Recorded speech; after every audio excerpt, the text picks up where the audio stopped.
I was contemplating insight today. I like this word.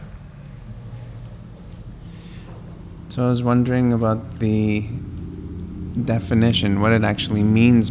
I know what I feel it means, but I looked it up. So then I was very interested actually what I found. I thought this is amazing. Because insight is the ability to gain intuitive understanding about a person or a thing. So I thought this is amazing. I want to apply this intuitive understanding, or I first want to gain this intuitive understanding of the person who is me, the thing is my life, and then draw from that and begin to apply it. And I think that that's really amazing.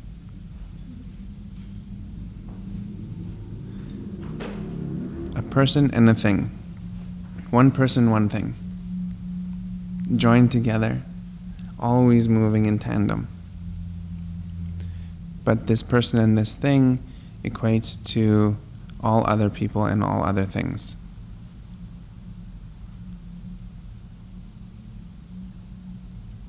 Why is that?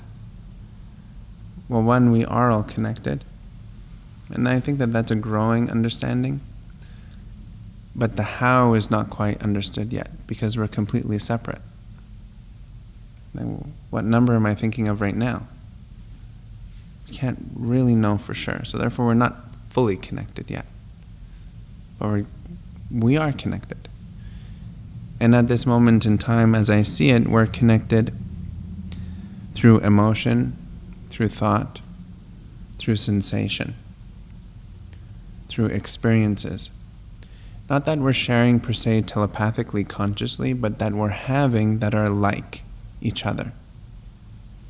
So one experience is then a shared experience, each seen from its own perspective, and then ideally we develop this insight into another's experience based upon one that we're already having.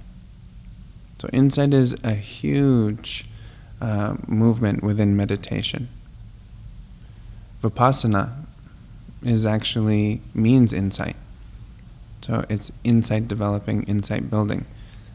But that's not just Vipassana. Vipassana is not necessarily one technique. It is meditation in general. Just like all the meditation practices are promoting the same things. So we're developing this ability to see how we are interconnected through one experience, one source, which is you. And what's fantastic is that we have absolute control over the one individual that we are governing and that we are being governed by. So there's one individual that we are governing and that we are also being governed by. And that's an interesting relationship when it's the same person.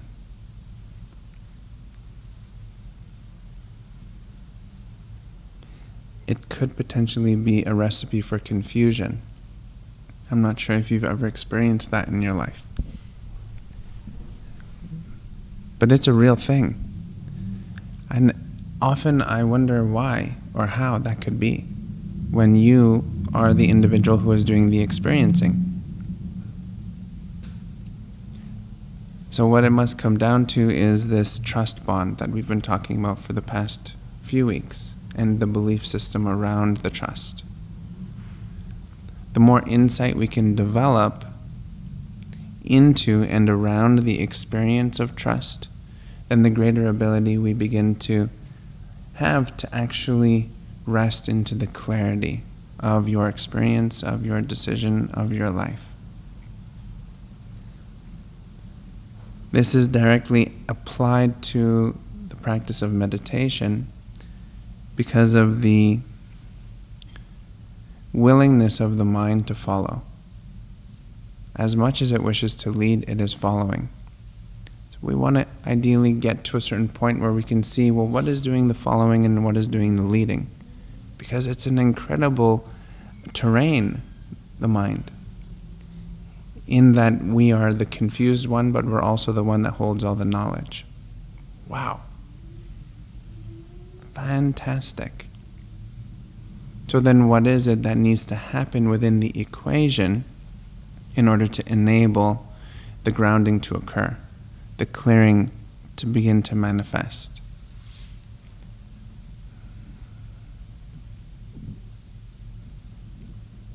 And the simplest answer is to stop relying on thought, on emotion, and even your personality for any clarity whatsoever. Because it is in the process of learning.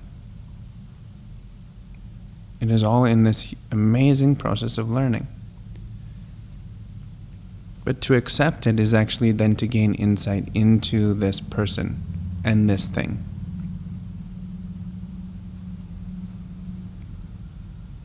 So then what is it that we are following if it is not thought, emotion, mind? Personality, mind? It is that which is existing between it all. And that between is something that is more subtle than subtlety itself. And what I mean by that is that we're constantly connecting to subtlety, on a continuous basis connecting to subtlety. But within the subtlety, there is still an element of confusion. There is still an element of distrust. And I say this quite innocently, but from a very truthful place. I think that we can all observe for ourselves that we decide that we want to sit for 10 minutes. But then after 3 minutes, we decide that we don't want to sit here anymore. But we know that it's really good for us. But yet we don't feel like doing it right now. And then there's a host of reasons as to why we shouldn't sit. So that simple example is this mistrust. So if we can actually get to a place where we can say, okay, I'm going to sit for 10 minutes, or I'm going to eat healthy, or whatever it is, and then stick to it. Because we trust the language, we trust the sound, we trust the source so deeply that then we just simply let go of anything that we're holding on to and then keep moving on.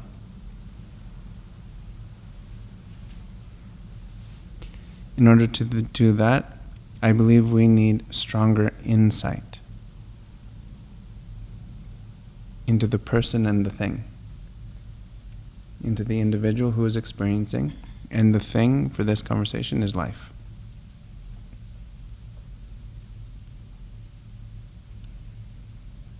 Accepting, for just a moment in time, because maybe that's all it's going to take, that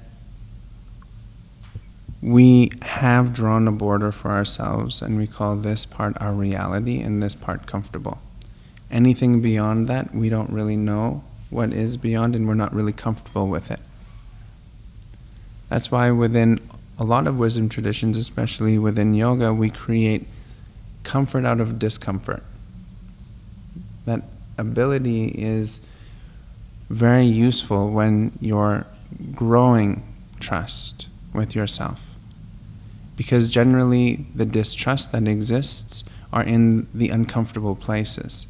That which you already know, that which you already call comfortable, there's no question. That's why you hang out in those warm pools for so long. But it's once we step out of that is where we gain an opportunity to really grow. And we all know this so very well. It's written about in many, many great books, more and more every day. But it's now putting it to practice. And it's one thing to force yourself to do something, because that's not what I'm talking about either. And oftentimes we do that. Someone will feel very anxious, but they'll do it anyways and just push through the anxiety or the stress or whatever it may be. But what I'm talking about is true, authentic insight into the person and the thing, and then gaining the ability to trust the process that you're in, which is fantastically challenging at points. It will definitely attempt to push you off your path. Not on purpose, but because there is a preference We just have that preference. Say, I am comfortable or I am uncomfortable. I want to be comfortable, I don't want to be uncomfortable. And that simple preference begins to mold and shape what you do, what you say, how you think. And there is nothing wrong with that, other than when the time arises when you want to do something that's outside of that zone of comfort. But as always, within the wisdom tradition, it's very developed that we collapse the time and space a little bit, meaning that we create a microcosm of all of the entire life within one meditation. So your day can actually be developed and sorted just by you sitting in the morning.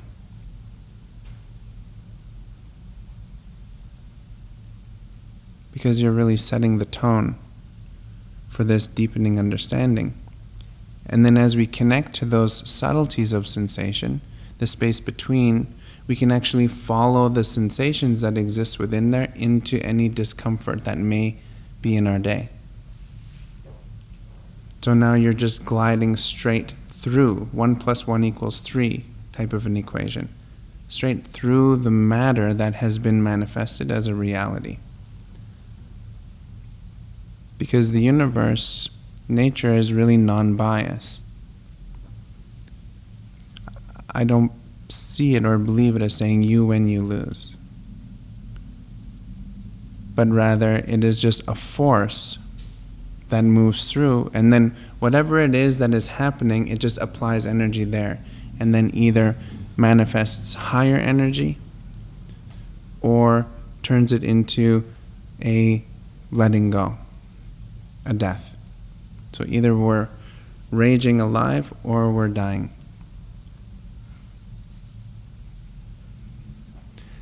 It's okay.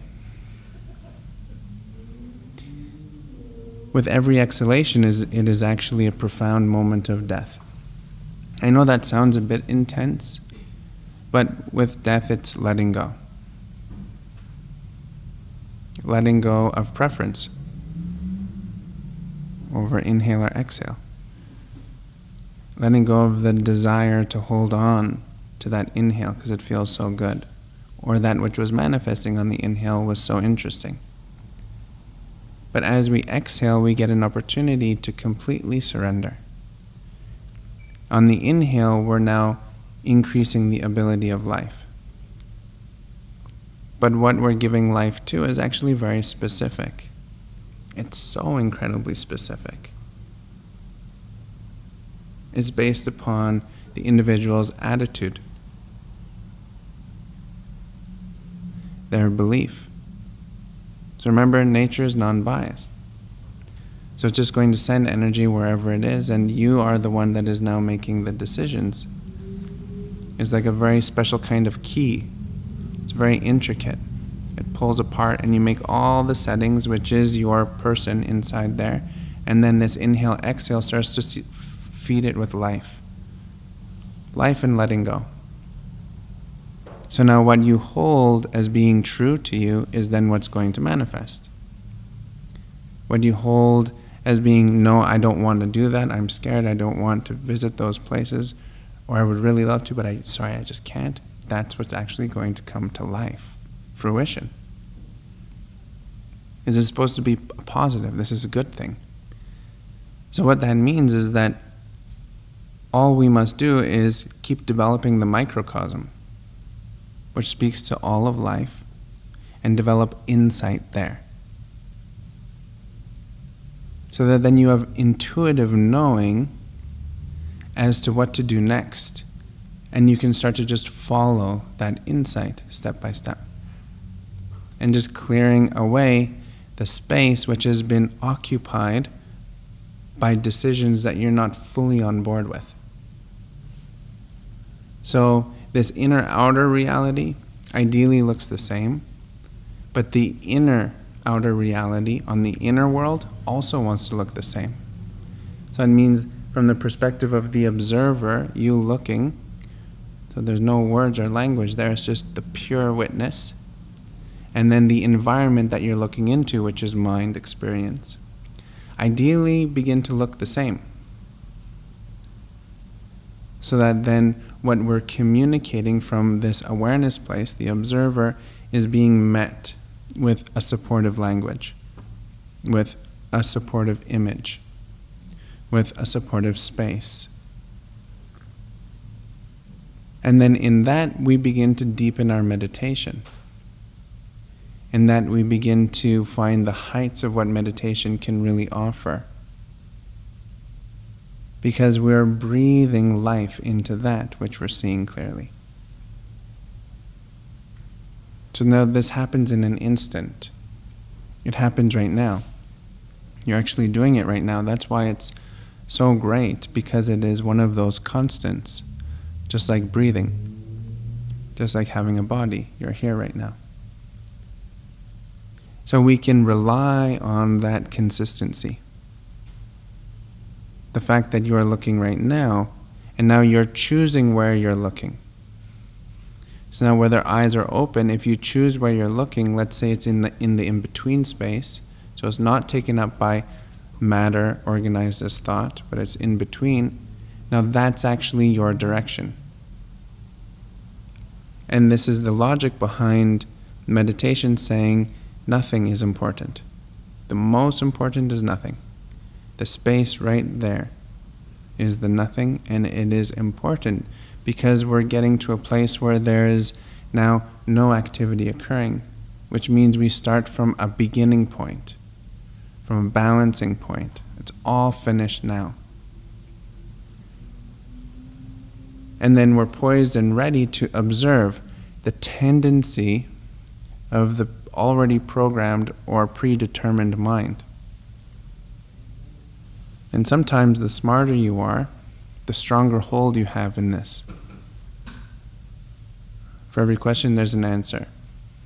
For every problem, there's a solution. For every person, there's a sentence.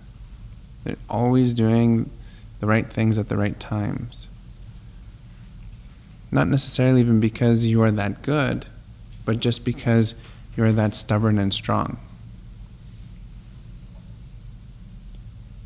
And it manifests.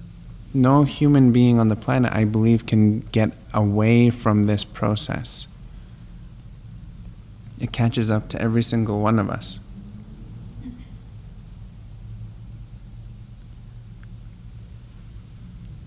So the beauty within this manifestation is that we have an opportunity to connect to ourselves on such a truthful place, a place of absolute wisdom, and we can develop ourselves from that place to the point where we can start to see others in the same light as you see yourself. Now this is this interconnected quality that I was talking about at the beginning. So you see others like you see yourself. This is something to contemplate. You see others like you see yourself. There's a predetermined, expressive experience that is waiting for that person to enter.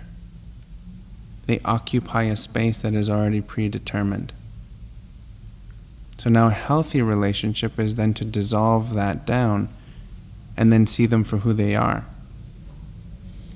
Which is challenging because the only way that you see anyone is through your own eyes.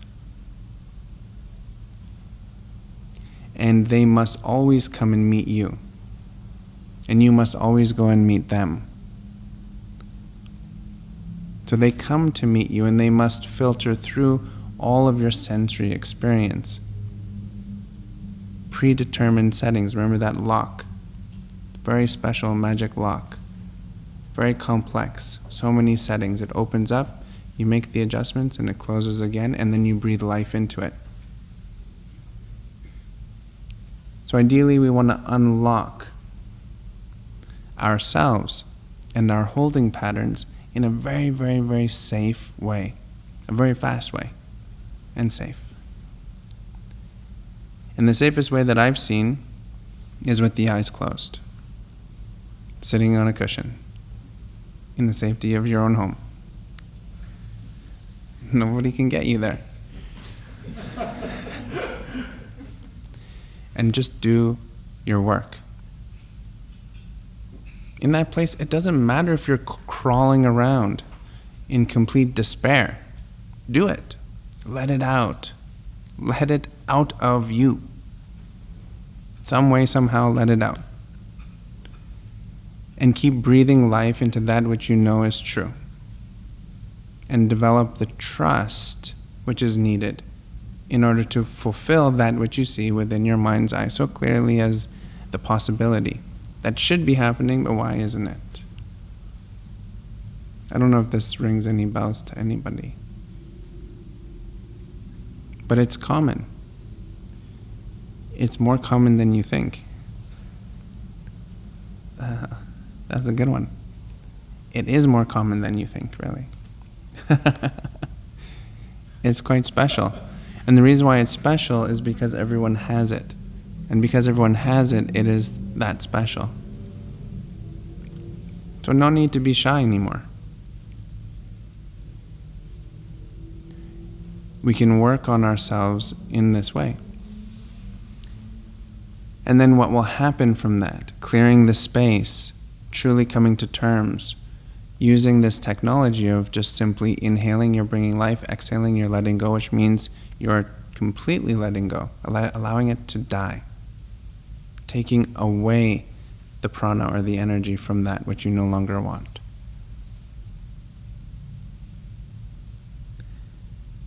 If this resonates with you in any way, shape, or form, I believe you should take it on 100%ly. And then see what happens. And the reason why I say 100% is because, well, you guys know more than I know about your own life, that when you apply 100% concentration to anything, it comes to fruition. What are those experiences that are taking away from your full concentration?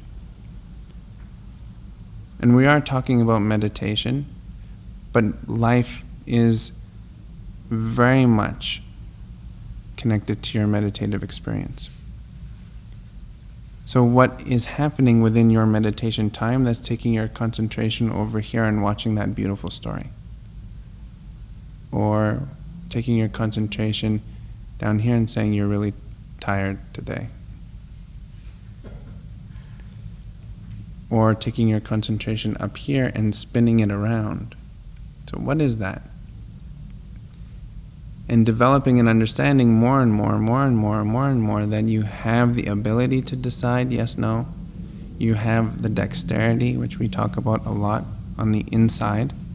So you lift your hand up, no problem. Can you close your eyes and see an image of your hand lifting up? That's complicated. And if you can see that movement, a hand lifting up like this is incredible. It's a small miracle. Then you can do that. And then it dissolves again. But the fact that that happens means that everything is of that. It manifests and it dissolves. But you called upon the arm to go up. And this is where the trickiness that I was speaking of earlier with the mind comes in, because we have conscious mind and we have subconscious mind. So that undercurrent of mind is actually really strong, not because it's stronger than conscious mind, but because it's so incredibly quiet. So it has the ability to influence at such a level that it goes undetected by the conscious mind, in such a way that when it comes into the conscious reality, we say, oh yeah, I just did that.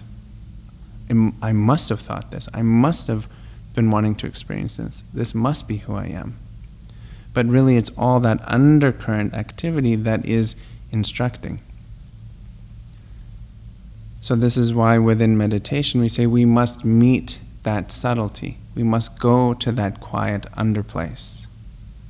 We must become that subtle, so that we're turning conscious experience here and now pressing it into this unconscious experience, this unknown, and making unknown known, unknown known, unknown known. So that then there's no way over time, and now this is cultivation of wisdom when you have many gray hairs, there's no way that there could ever be a thought that would be not chosen by you. And if there was one that was not chosen by you, you then could, in fact, dissolve it, not attach to it, let it go, and breathe into that which you trust and know is true.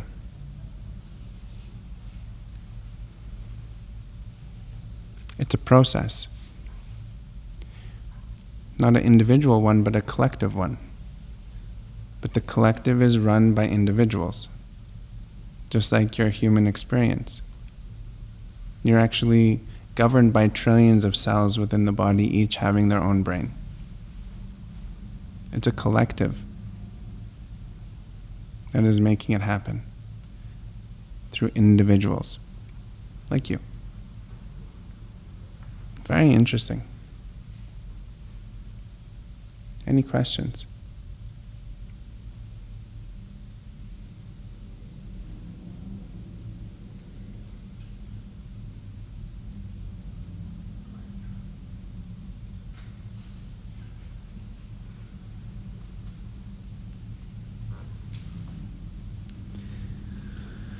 All right.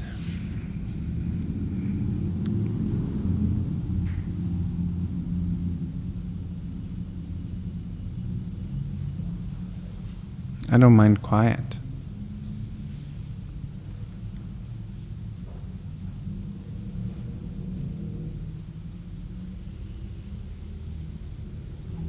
Let's sit.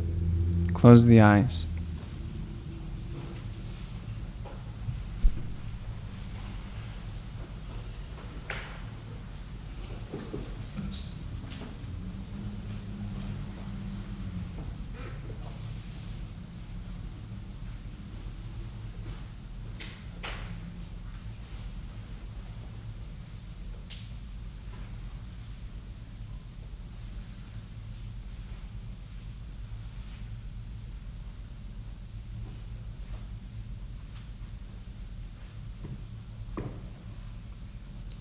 We always want to follow the exact same pathway into our meditation. We are most definitely creatures of habit. We like consistency.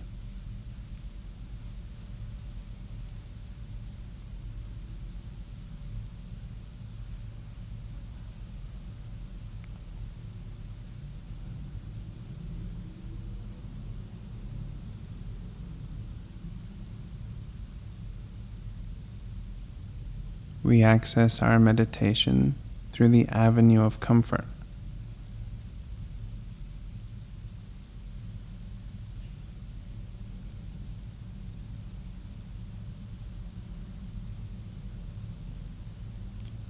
And through comfort, we drop into relaxation.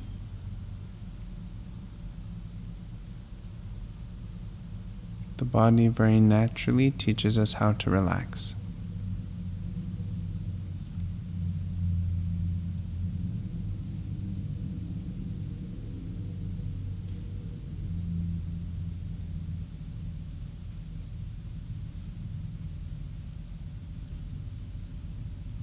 From relaxation, we allow ourselves to very passively and naturally cultivate attention through the rhythms of our breathing.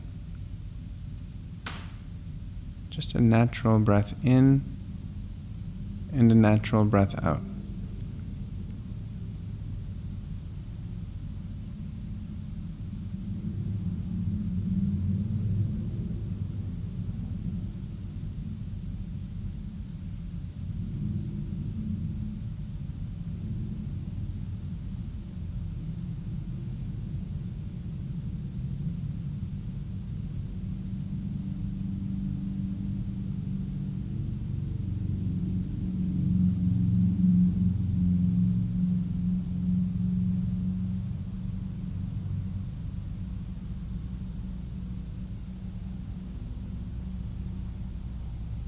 We want to cultivate the attention of the breath so that we are enabling its life-giving potential to increase.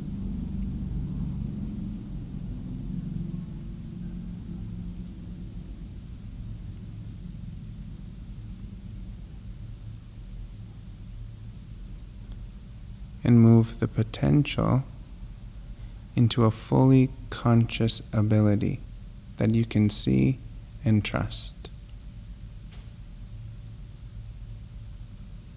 Feel the breath enter and feel the breath leave the body. Notice the sensation as the breath enters and as the breath leaves.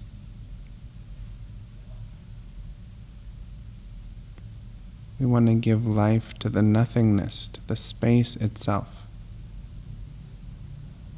And let go with every exhalation anything which has been manifested from mind and sensation of body.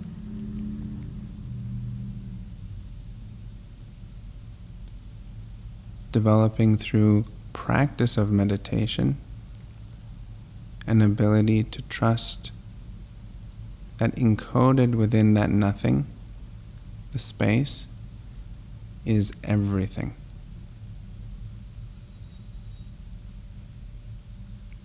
And within that everything is a very specific experience which is for you.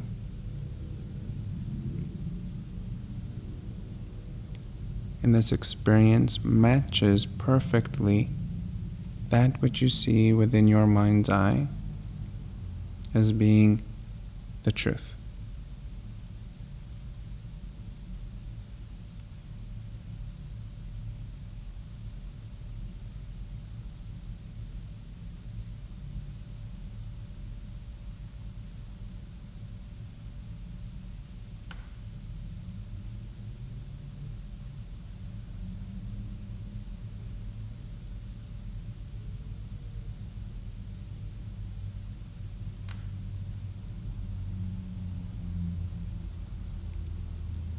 Cut through any potential distraction that may be coming from the mind and thought, we apply what the mind is incredibly good at, which is concentration. And we apply this concentrated gaze into the space of mind.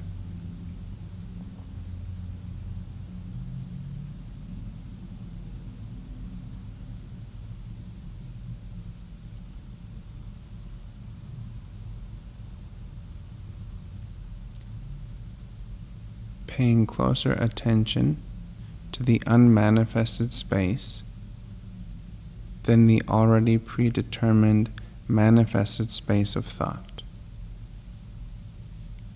And this is very possible. And it strengthens the more you do it.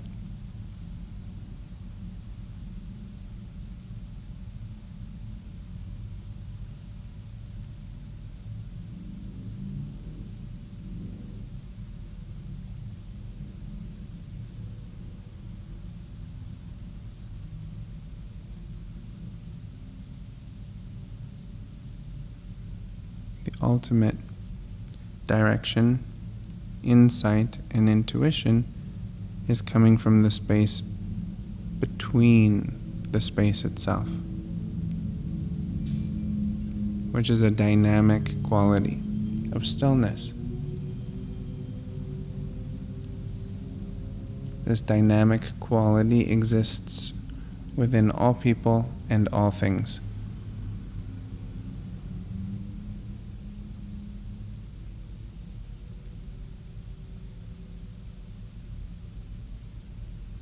Understanding that encoded within that dynamic stillness of nothing is everything. And what we are developing is the ability to sit into that which is specifically for you, canceling out all the rest. special, just for you.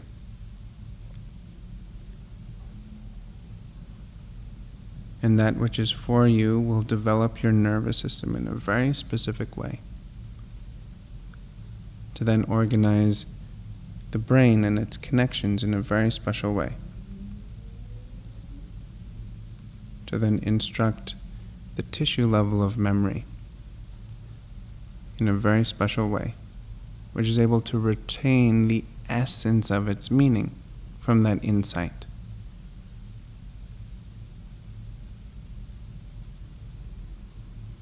And the more we visit this place that's special just for you, the more opportunity we have to breathe into it and recognize it, which then we can elongate into every other moment of our day and night, again and again and again.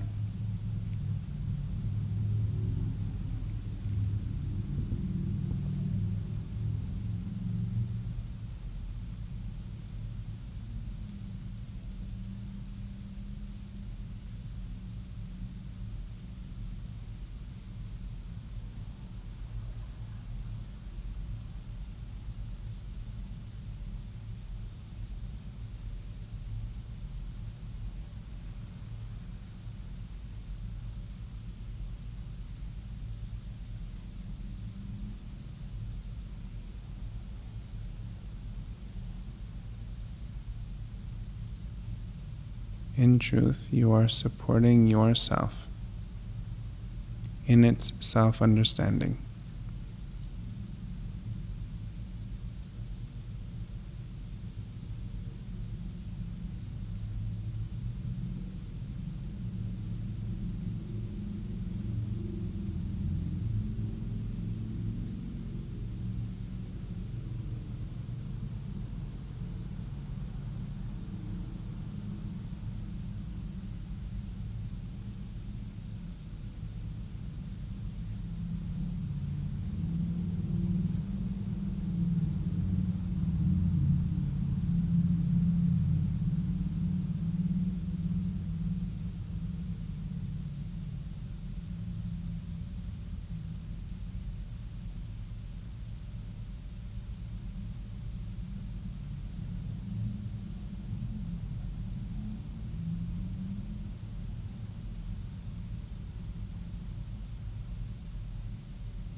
Keeping the eyes closed, let's bring full deep breaths into the body.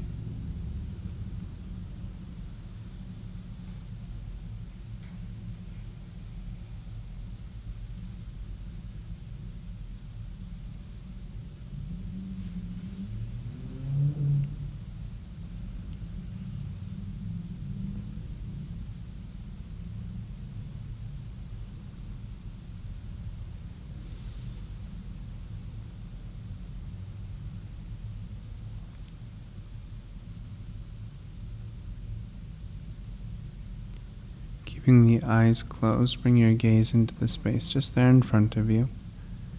And with a soft intensity, maintain the integrity of the space, uninterrupted.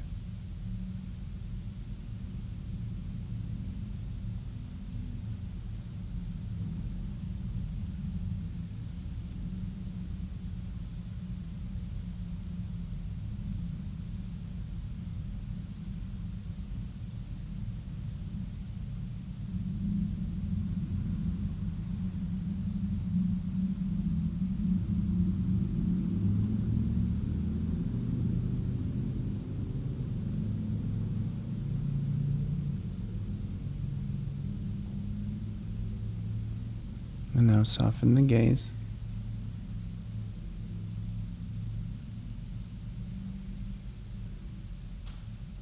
And very slowly, gently, we can allow the eyes to open.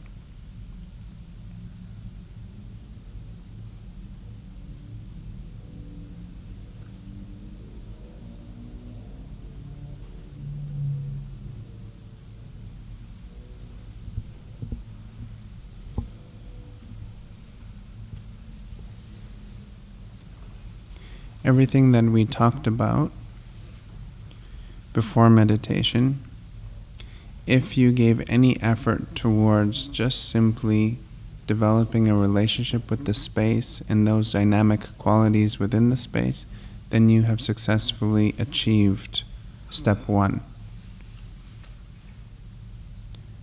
of developing that trust bond through insight. The person and the thing we're developing intuitive understanding around. I love that. But what's equally as beautiful is that you are learning. I am learning. I will perpetually be learning for a very long time how to more accurately, clearly engage with this space. Develop relationship with that dynamic quality which is vibrating specifically for me. Something very special just for me. And then as I understand it and am able to work with it, it then turns around and expresses itself into the rest of the world. So now I am playing my role to the highest level possible as an individual living within a collective. Because of course, collective living is found within an individual. That's it. You. Full stop. And then a magic that happens from you to the rest of the world. It's pretty amazing. So if there was any moment, even if it was for a fraction of a second, that you were able to maintain contact to that space, you've done it. Now it's just creating strength around that. Returning back to it again and again. Like walking. Can you remember what it felt like learning how to walk? It took some time. Like riding a bike. Like learning anything. But the added bonus to this learning is that it's a microcosm of your entire life. So you're influencing positively on every level. Just through simply closing your eyes for 10 minutes a day. Twice a day if possible. So that then you're bookending constantly. Morning time, all I gotta do is make it to my next seat. And then all I gotta do is fall asleep and then make it to my next seat. Sometimes it gets like that. And then you're just one seat at a time. And then if you can draw those lines and make it there, but hold yourself accountable to that you are going to maintain equanimity and begin to stand up to some of these not so true belief systems that we have, to these ways that the mind is used to expressing itself that is just not conducive anymore. So we must harness the power that exists within you and let the rest just pass away. Not needed. Exhale, exhale, exhale, exhale. Maybe you have to take a full 12 hours and just focus on exhales. Let it go, let it go, let it go, let it go, and repeat. This is not abnormal. This is not an outlandish request. But you know what it is that you have to do in order to let go of those things that you know you must let go of. You know. This is a meditation that will help you in that knowing. That which you already know is true, this will aid in that.